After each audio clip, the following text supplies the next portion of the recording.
আসসালামু আলাইকুম, সবাই কেমন আছেন? আশা করি ভালো আছেন।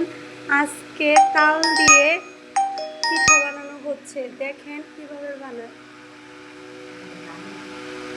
আমাদের নানি, কিভাবে বানাচ্ছে। এটা একটা নতুন আইডিয়া, যে যে বানাতে চান এভাবে বানাতে পারেন।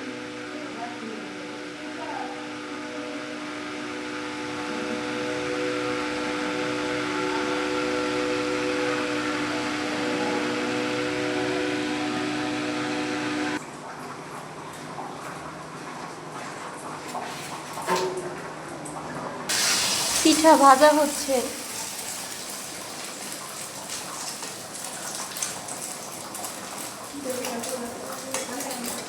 পিঠার কালারটা এসে পড়েছে, এখন নামানির পালা। তালের পিঠা বানানো হলো। এভাবে বানালে ভালো হবে। কেমন হলো কমেন্টে জানাবে অবশ্যই।